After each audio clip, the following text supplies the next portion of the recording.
después del horrible accidente del vuelo Germanwings 9525, en el que un piloto dejó a su compañero fuera de la cabina y luego estrelló el avión contra una montaña en Francia. Para la mayoría de personas sería impensable que un piloto quede solo dentro de la cabina de un avión de pasajeros. Y sin embargo, aquí tenemos a un piloto completamente solo en la cabina, mientras su compañero intenta desesperadamente entrar desde fuera de la puerta bloqueada. ¿Cómo es posible eso?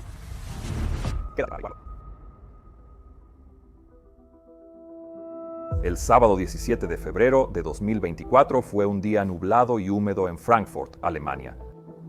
Había llovido toda la mañana y la temperatura rondaba los 10 grados Celsius.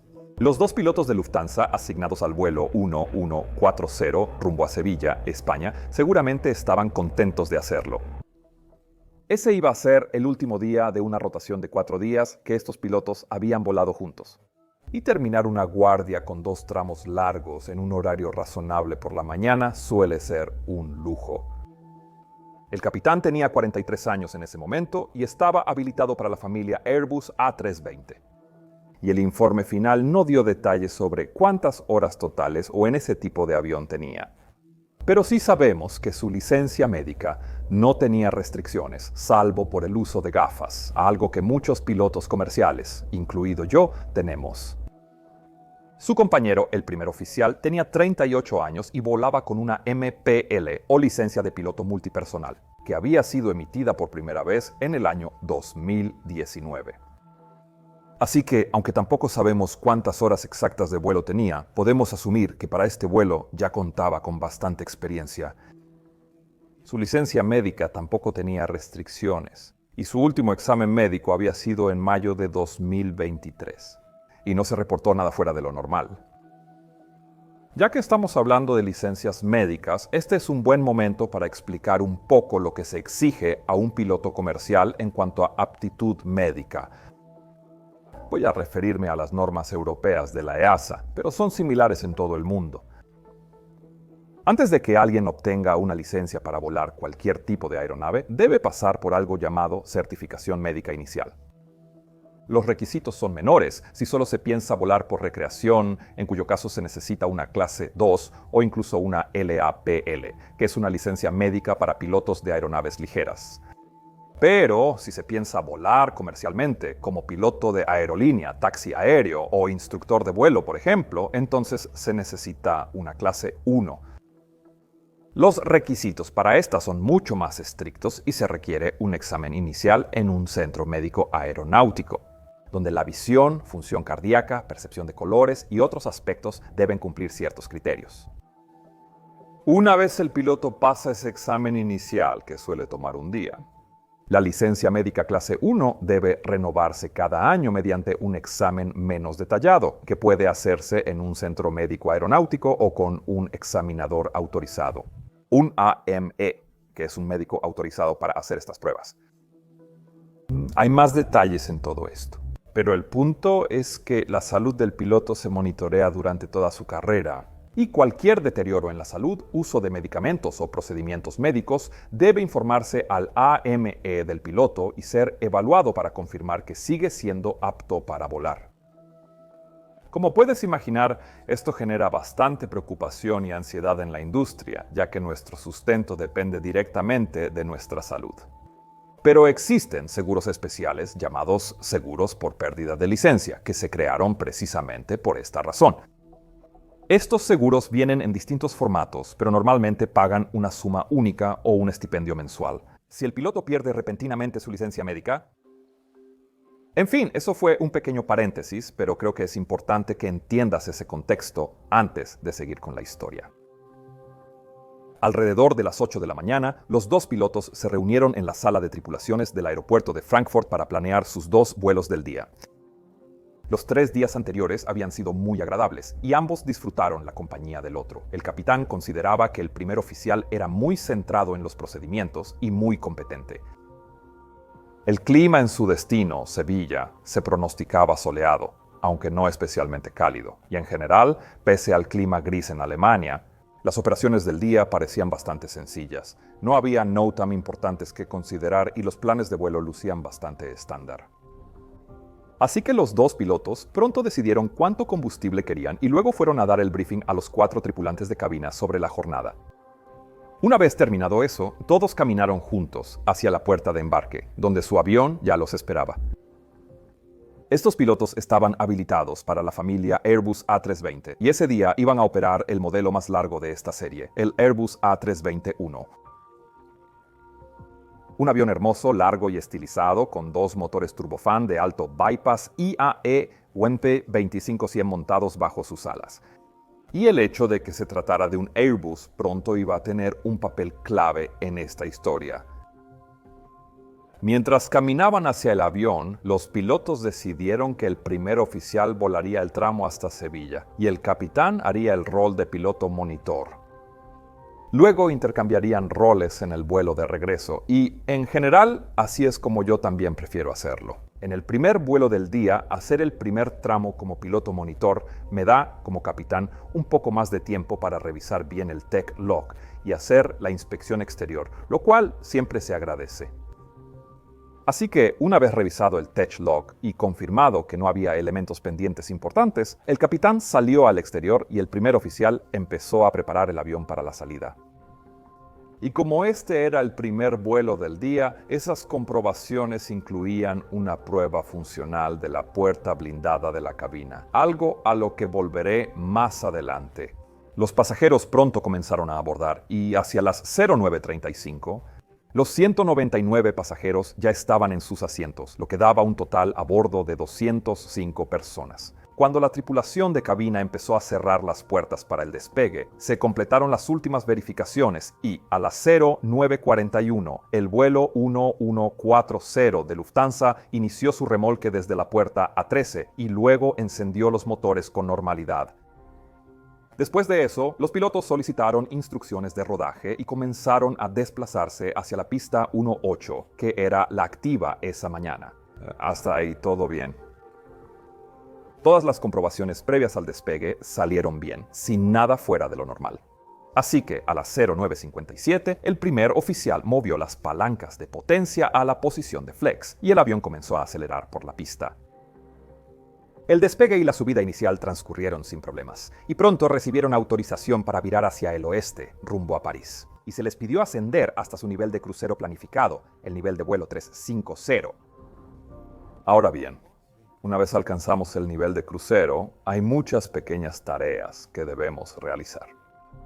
Generalmente, el piloto monitor anota cosas como la hora de salida y de despegue. En el plan de vuelo electrónico, verifica el consumo real de combustible frente al planificado, y luego empieza a registrar los tiempos en que sobrevolamos ciertos puntos para hacer seguimiento al plan de vuelo.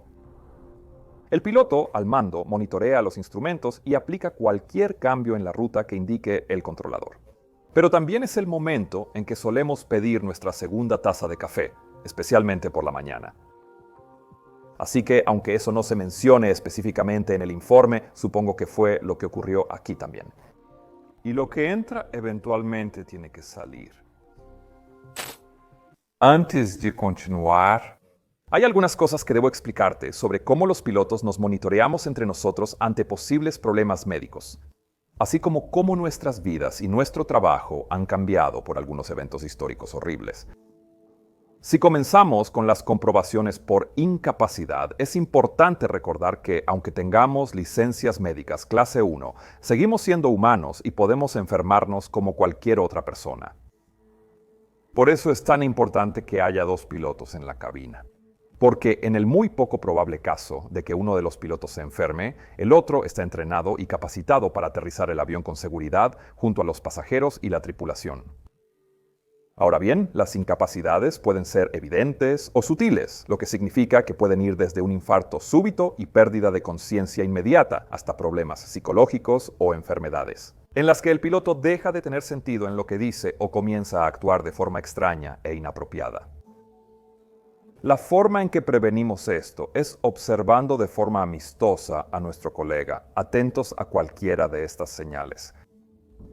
Pero también se logra mediante el uso de procedimientos operativos estándar estrictos, los SOP, que deben seguirse en cierto orden y con llamadas específicas. Si un piloto empieza a desviarse de esos procedimientos o no responde a una llamada, eso es señal de una posible incapacidad. Entonces, solemos llamar la atención sobre esa desviación o hacer una segunda llamada clara. Si aún no hay respuesta, se activa el protocolo de piloto incapacitado, al cual volveré en breve. Esto se conoce como la regla de las dos llamadas y hasta donde sé, la usan prácticamente todas las aerolíneas. Lo segundo que quiero mencionar son las múltiples formas en que nuestras vidas cambiaron como resultado de los horribles ataques terroristas del 11 de septiembre de 2001 en Nueva York. Antes de eso, la vida de la tripulación de vuelo era mucho más simple e inocente. Claro, ya habían ocurrido secuestros, pero siempre eran por motivos políticos o por algún problema mental. Nadie había considerado que un avión lleno de pasajeros pudiera ser secuestrado y usado como arma.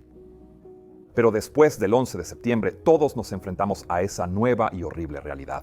Y como resultado directo, fue necesario cerrar y proteger la cabina de formas completamente nuevas. Tomó algunos años de debate en la industria, pero poco después de los ataques, en mayo de 2003, todas las cabinas de aviones comerciales comenzaron a ser equipadas con puertas de seguridad especiales y con cerradura. Estas puertas podían resistir disparos de armas cortas, así como todo tipo de ataques, para evitar que cualquier persona no autorizada ingresara. Y con la puerta de cabina cerrada, surgieron muchas otras amenazas más sutiles. Una de ellas fue que la tripulación de cabina y la tripulación de vuelo quedaron divididas en dos equipos más o menos separados, lo cual trajo dificultades en el CRM y en la comunicación. Pero el problema más evidente era cómo asegurar el acceso a la cabina para las personas correctas y al mismo tiempo impedir que entraran personas equivocadas bajo cualquier circunstancia. Eso podría sonar fácil, pero si lo piensas bien es en realidad bastante complicado. Verás, la mayoría de aviones no tiene baños dentro de la cabina, lo que significa que los pilotos deben salir de ella varias veces al día laboral, cuando la naturaleza llama.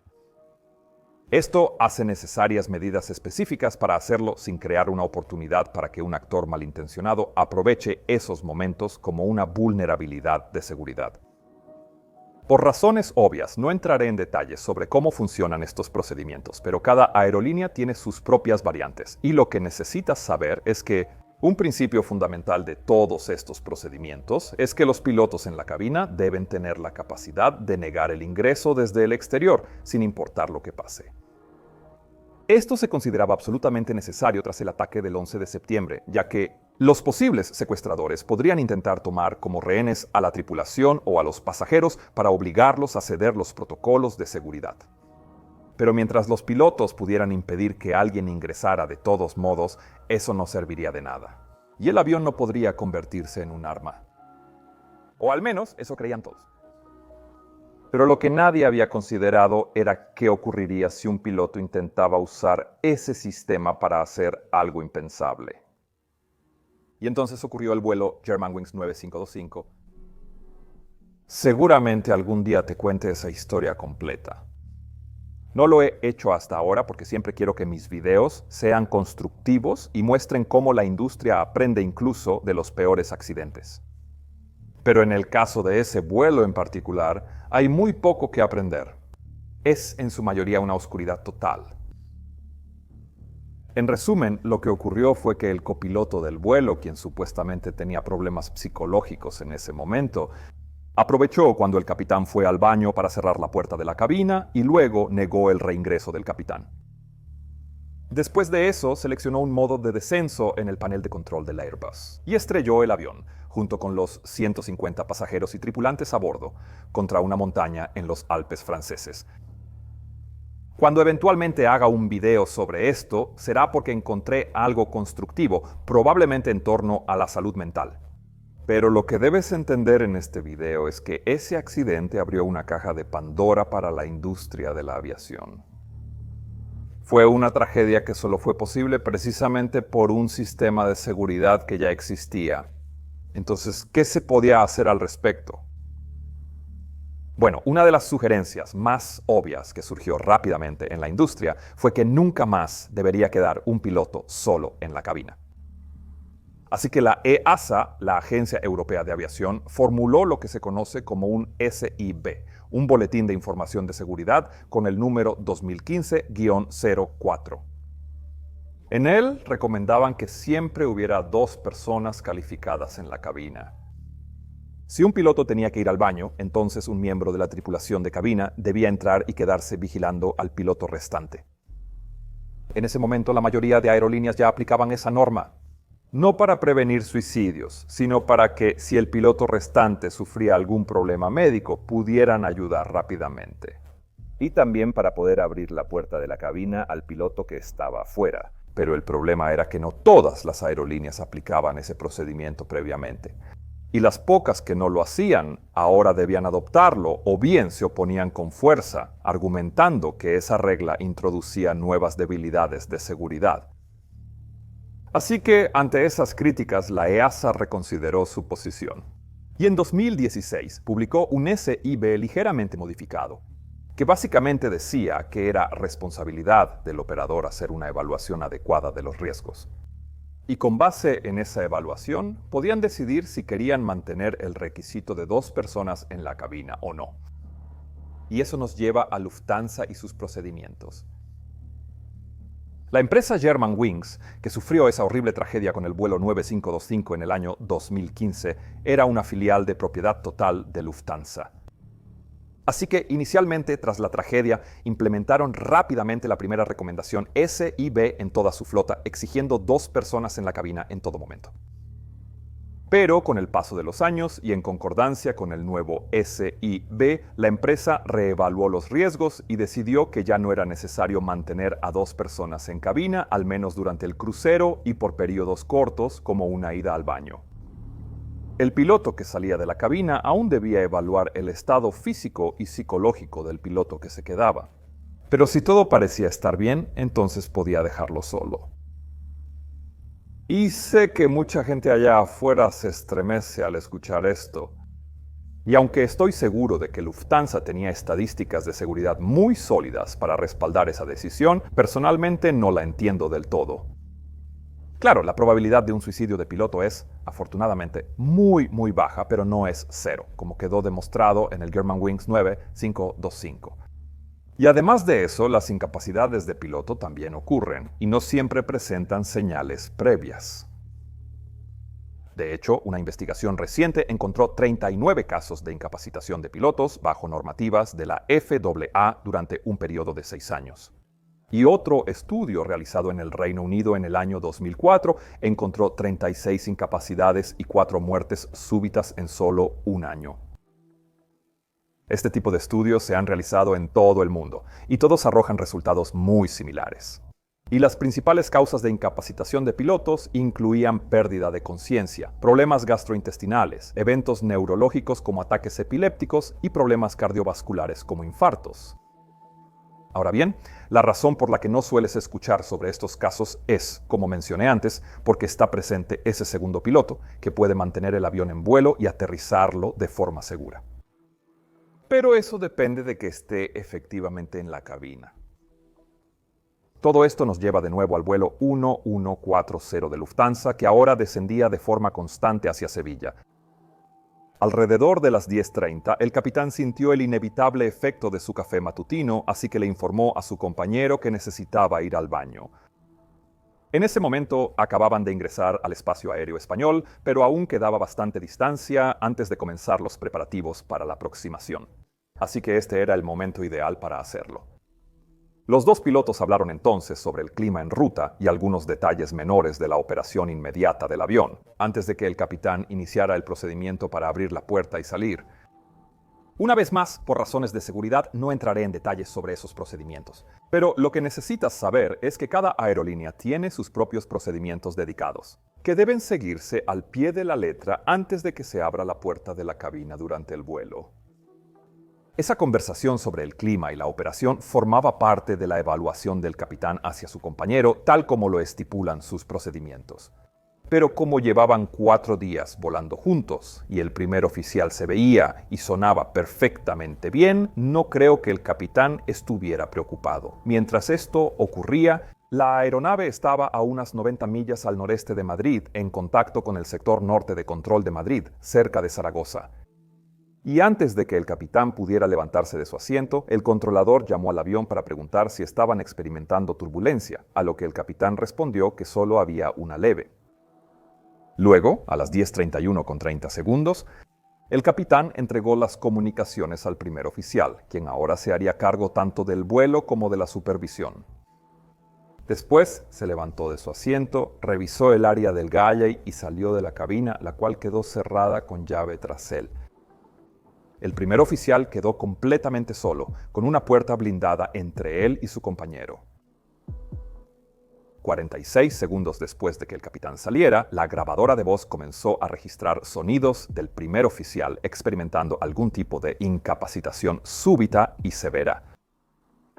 Durante el minuto siguiente, la grabadora de datos de vuelo captó varias selecciones de sistemas fuera de secuencia y sin relación entre sí.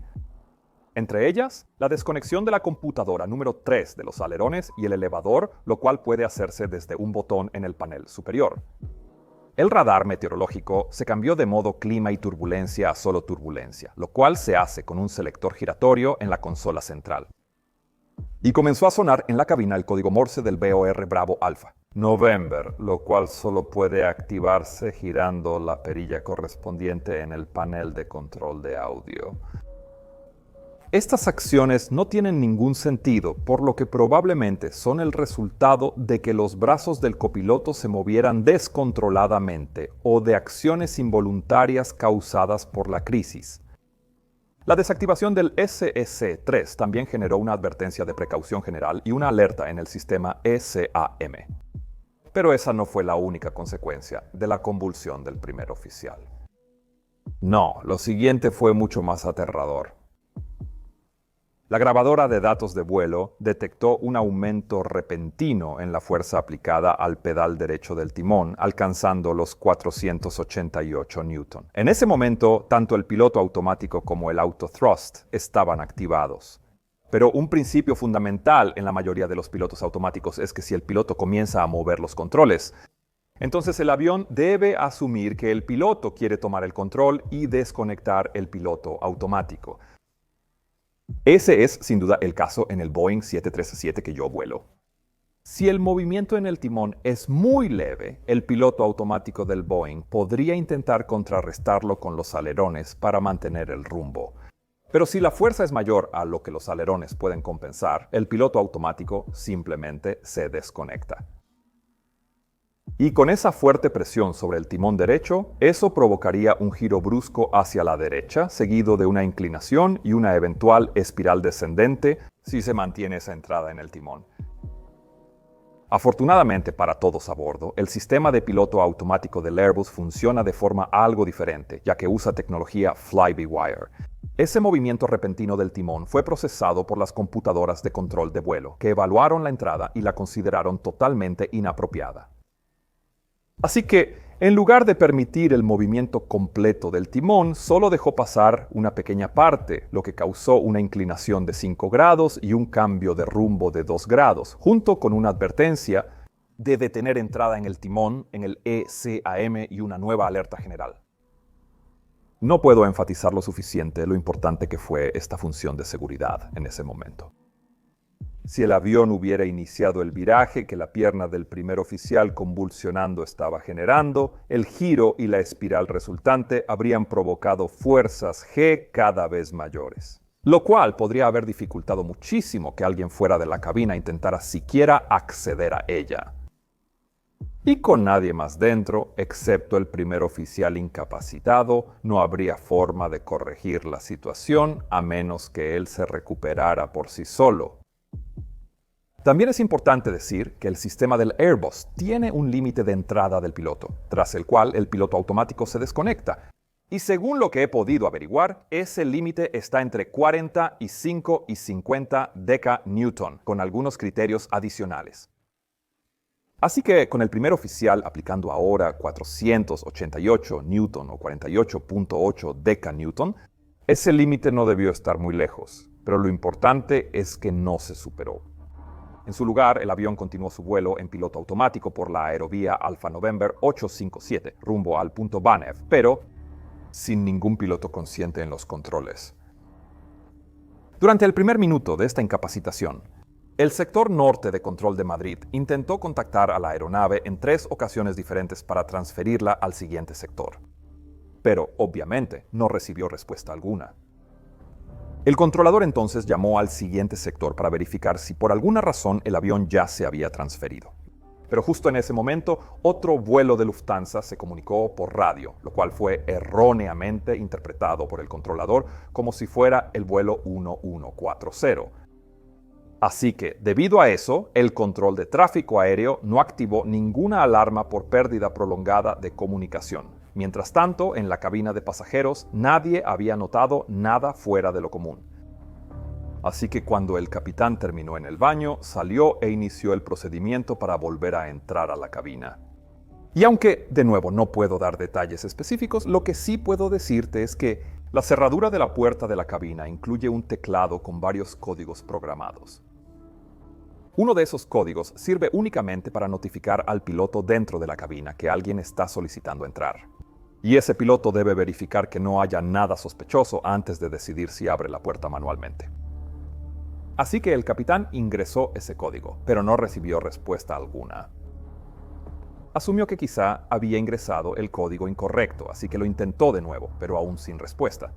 Y luego otra vez y otra más. Nada. No puedo ni imaginar el horror que debió sentir ese capitán al ver que cada intento fallaba. Recuerda que así fue más o menos como comenzó la tragedia de Germanwings. También existe un código de emergencia diseñado específicamente para este tipo de situaciones, que al ingresarse genera un tono muy distinto dentro de la cabina. Si se ingresa este código, el piloto dentro de la cabina aún puede negar el ingreso a quien esté intentando entrar.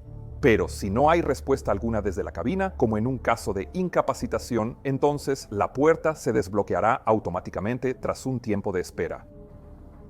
Así que el código fue ingresado, seguido de lo que seguramente fueron los segundos más largos en la vida del capitán. Por suerte, el primer oficial debió haberse recuperado un poco de lo peor de su episodio y pudo desbloquear manualmente la puerta antes de que se cumpliera el tiempo. Pero antes de seguir con lo que ocurrió después, quiero señalar algo importante. El panel de control de la puerta de la cabina en los Airbus usa un interruptor de palanca que puede colocarse en modo de bloqueo o desbloqueo, según lo que decida el piloto. Si se ingresa el código de emergencia y el piloto cree que se trata de una amenaza de seguridad, puede activar el modo de bloqueo, lo que evitará cualquier intento de ingreso por un tiempo determinado. Esta es una función de seguridad sumamente importante para impedir que secuestradores accedan a la cabina. Pero si el piloto en la cabina sufre convulsiones estando solo, diría que el riesgo de que ese interruptor se active accidentalmente en la dirección equivocada es bastante alto. Y si eso hubiera pasado aquí, nadie habría podido entrar a ayudar, al menos no en un buen tiempo. Por eso, personalmente, creo que este incidente demuestra claramente que siempre debería haber al menos 2 personas calificadas en la cabina mientras el avión esté en vuelo. Cualquier preocupación de seguridad que tengan quienes se oponen a esa regla no puede superar el riesgo de una incapacitación. Y ni hablar del movimiento absurdo hacia cabinas con un solo piloto, que al parecer la FAA y la EASA están considerando. Mi amigo y también Capitán Ben y yo tuvimos una larga conversación sobre esto en nuestro podcast Captain Speaking, y puedes escuchar nuestras opiniones muy poco guionizadas sobre ese tema aquí. Y por cierto, considera suscribirte a ese nuevo canal. También puedes escucharlo en cualquier plataforma donde encuentres tus podcasts. El capitán finalmente logró acceder de nuevo a la cabina, y lo primero que debe hacerse en una situación así es tomar el control de la aeronave, retirar al piloto incapacitado de los controles y verificar la posición de todos los controles y selectores relevantes. Eso fue exactamente lo que hizo el capitán, incluyendo ejecutar las acciones que el ECAM mostraba en sus pantallas para restablecer la configuración adecuada. Y luego pidió ayuda a la tripulación de cabina para que revisaran el estado de su compañero. En este caso, podían ver claramente que el primer oficial seguía pálido, sudoroso y moviéndose de forma extraña. así que lo retiraron rápidamente de su asiento y lo llevaron al galley delantero, donde un médico que viajaba como pasajero lo atendió y diagnosticó un posible problema cardíaco. Con base en esa información, el capitán decidió que debía desviarse para brindarle atención médica adecuada a su colega. Pero aquí es muy importante señalar algunas cosas sobre este tipo de situaciones. Cuando entrenamos incapacitación de pilotos en el simulador, es fundamental recordarle al piloto restante que la seguridad general del avión y de sus ocupantes tiene prioridad sobre el colega enfermo. Esto significa que debemos mantener los márgenes normales de seguridad y no apresurarnos solo por intentar aterrizar rápidamente. Obviamente vamos a acelerar todo lo que podamos, pedir prioridad y demás, pero es muy importante no dejarnos llevar por atajos que puedan terminar en una aproximación no estabilizada o algo aún peor. Hay que recordar que esta no solo será una maniobra no estándar y no brifada, sino que también se volará sin el respaldo habitual de un colega competente, algo que normalmente siempre tenemos. En este caso, el capitán contactó rápidamente al controlador del sector norte de Madrid, con quien había estado hablando antes. Y ese controlador debió haberse sorprendido mucho, ya que pensaba que el vuelo ya había salido de su frecuencia. Inicialmente, el capitán solicitó un desvío hacia Madrid que ya quedaba atrás por razones médicas, pero luego también declaró una emergencia médica completa y el controlador, por supuesto, accedió. Ahora bien, algo que me llamó la atención fue esa declaración de emergencia médica. Verás, normalmente declaramos una emergencia médica cuando un pasajero o un miembro de la tripulación se enferma.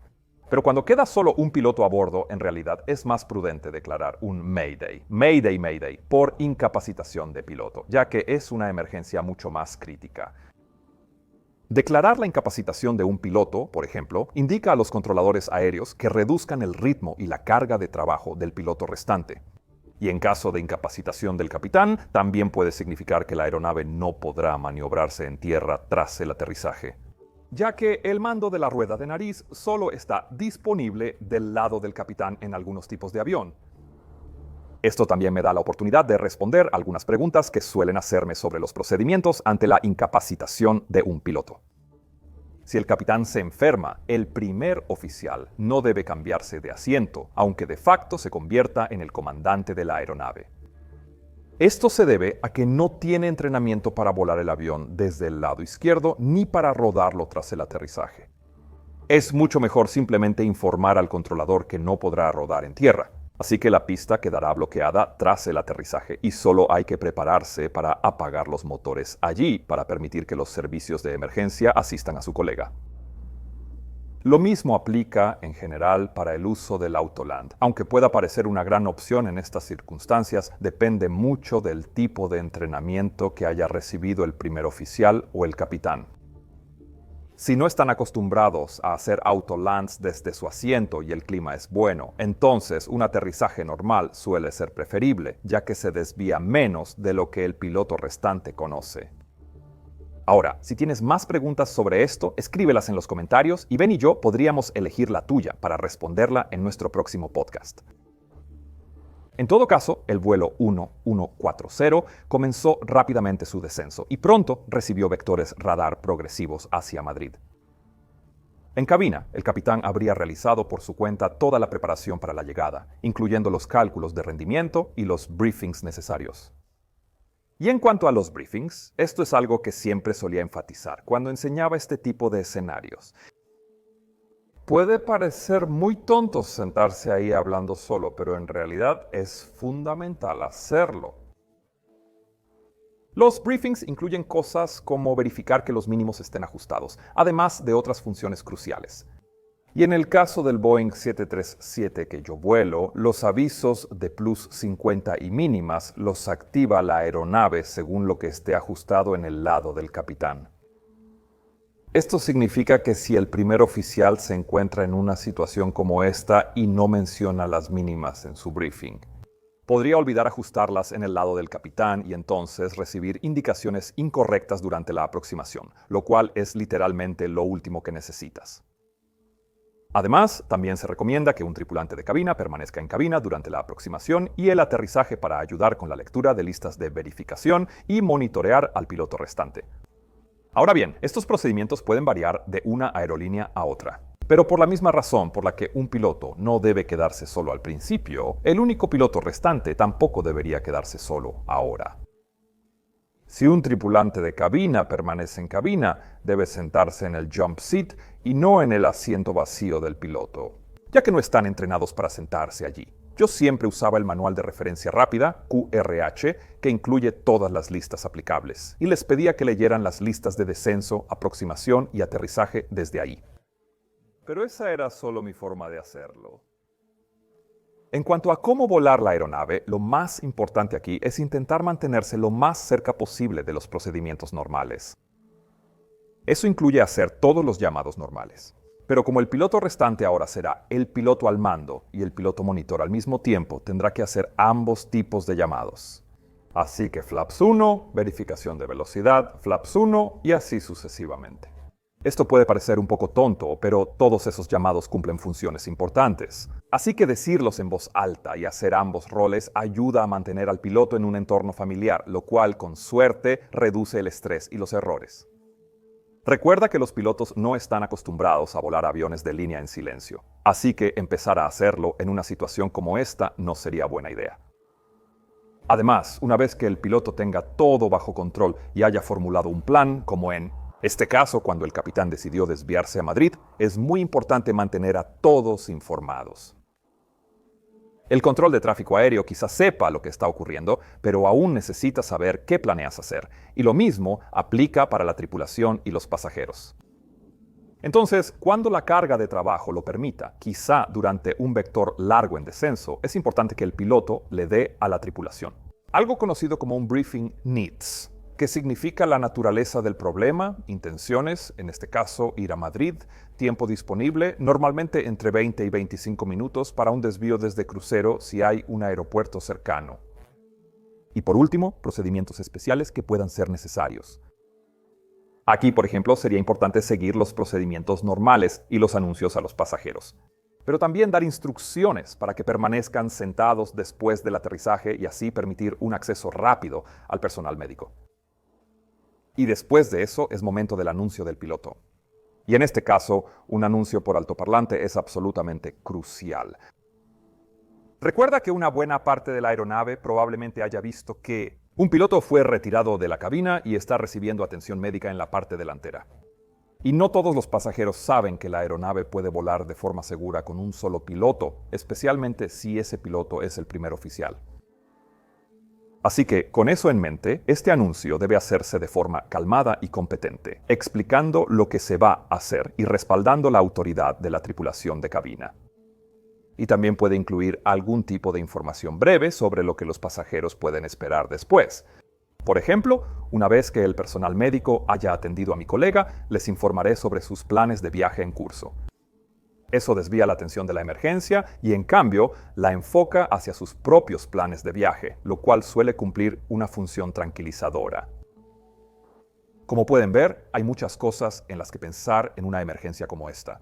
Pero, como siempre, el principio rector más importante es volar, navegar y comunicar en ese orden. En todo caso, el vuelo 1140 fue finalmente dirigido hacia una aproximación ILS para la pista 32 izquierda en el aeropuerto Madrid-Barajas y a las 11:04 UTC aterrizó sin problemas y luego salió de la pista. Como el capitán había solicitado la presencia de una ambulancia a la llegada, la aeronave fue guiada por un coche guía hasta una posición cercana a la pista, donde se desembarcó rápidamente al primer oficial y fue trasladado de urgencia a un hospital cercano. Y tras varios exámenes, finalmente se concluyó que las convulsiones que había sufrido fueron consecuencia de una condición neurológica no diagnosticada previamente. Y eso, lamentablemente, significaría que probablemente no podrá seguir volando. Como parte de las entrevistas posteriores al vuelo, el primer oficial también declaró que había perdido el conocimiento en algún momento después de que el capitán saliera de la cabina y que no recordaba nada más, hasta que despertó en el suelo de la Galley, siendo atendido por la tripulación de cabina y el médico. Así que, en total, esta aeronave voló sin un piloto consciente al mando durante unos 10 minutos completos. Después de que el primer oficial fue evacuado por la ambulancia, El capitán organizó el traslado de los pasajeros y la tripulación en autobuses hacia la terminal, o posiblemente que remolcaran el avión primero. El informe no fue muy claro al respecto, pero también se aseguró de proteger tanto la grabadora de voz de cabina como la grabadora de datos de vuelo, lo cual facilitó mucho el trabajo de los investigadores para entender lo que había sucedido. Finalmente determinaron que la incapacitación del primer oficial había sido causada por esa condición neurológica no detectada previamente. Algo que nunca antes se había manifestado, ni para el piloto ni para sus médicos. Los investigadores también analizaron muchos reportes internacionales sobre incapacitación de pilotos. Y con base en eso, emitieron una recomendación a EASA para informar a todos los operadores sobre este suceso, para que pudieran reevaluar la necesidad de tener a una segunda persona en la cabina de vuelo en todo momento.